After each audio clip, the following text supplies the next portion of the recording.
एक राजा बहुत बड़ा प्रजापालक था। हमेशा प्रजा के हित में प्रयत्नशील रहता था। वह इतना कर्मठ था कि अपना सुख ऐशो आराम सब छोड़कर सारा समय जन कल्याण में लगा देता था। यहाँ तक कि जो मोक्ष का साधन है अर्थात भगवत भजन, उसके लिए भी वह समय नहीं निकाल पाता था। एक सुबह राजा वन की तरफ भ्रमण करने जा रहा था कि उसे एक देव के दर्शन हुए। राजा ने देव को प्रणाम करते हुए उनका अभिनंदन किया और देव के हाथों में एक लंबी चौड़ी पुस्तक देखकर उनसे पूछा, महाराज आपके हाथ में क्या है? देव बोले, राजन यह हमारा बही खाता है जिसमें सभी भजन करने वालों के नाम है। राजा ने निराशा युक्त भाव से कहा, कृपया देखिए इस किताब में कहीं मेरा नाम है भी या नहीं। देव महाराज किताब का एक एक पृष्ठ उलटने लगे, परंतु राजा का नाम कहीं भी नजर नहीं आया। राजा ने देव को चिंतित देखकर कहा, महाराज आप चिंतित ना हो, आपके ढूंढने में कोई कमी नहीं। वास्तव में यह मेरा दुर्भाग्य है कि मैं भजन कीर्तन के लिए समय नहीं निकाल पाता और इसलिए मेरा यहाँ नाम नहीं है।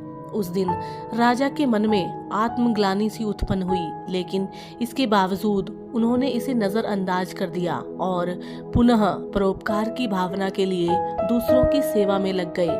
कुछ दिन बाद राजा फिर सुबह वन की तरफ टहलने के लिए निकले तो उन्हें वही देव महाराज के दर्शन हुए। इस बार उनके हाथ में एक पुस्तक थी। इस पुस्तक के रंग और आकार में बहुत भेद था। यह पहली वाली पुस्तक से काफी छोटी थी।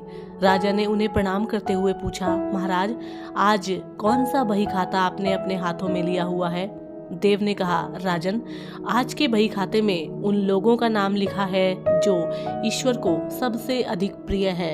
राजा ने कहा, कितने भाग्यशाली होंगे वो लोग, निश्चित ही वे दिन रात भगवत भजन में लीन रहते होंगे। क्या इस पुस्तक में मेरे राज्य का भी कोई नागरिक है?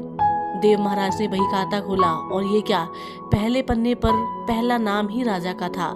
राजा ने आश्चर्यचकित होकर पूछा, महाराज मेरा नाम इसमें कैसे लिखा हुआ है? मैं तो मंदिर भी कभी कभार ही जाता हूँ। देव ने कहा, राजन इसमें आश्चर्य की बात क्या है? जो लोग निष्काम होकर संसार की सेवा करते हैं, जो लोग संसार के उपकार में अपना जीवन अर्पण करते हैं, जो लोग मुक्ति का लोभ भी त्याग कर प्रभु के निर्बल संतानों की सेवा सहायता में अपना योगदान देते हैं, उन त्यागी महापुरुषों का भजन स्वयं ईश्वर करते हैं। हे राजन तू मत पछता कि तू पूजा पाठ नहीं करता, लोगों की सेवा कर, तू असल में भगवान की ही पूजा करता है। परोपकार और निस्वार्थ लोक सेवा किसी भी उपासना से बढ़कर है।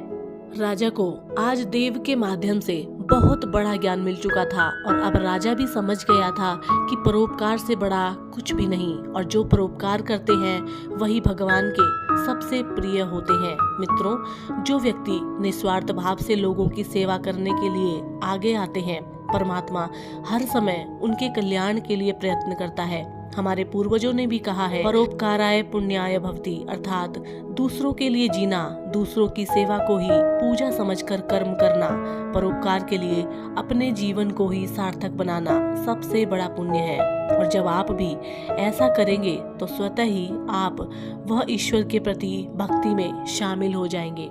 तो साथियों, हम उम्मीद करते हैं आज की ये शिक्षावर्धक कहानी आपको पसंद आई होगी और इसी तरीके की कहानियाँ या फिर अपनी सनातन संस्कृति से जुड़ी हुई प्राचीन कहानियों के लिए आप हमारे चैनल से जुड़े रहें। हम आपसे मिलेंगे एक और पौराणिक कहानी के साथ। तब तक के लिए नमस्कार, जय हिंद।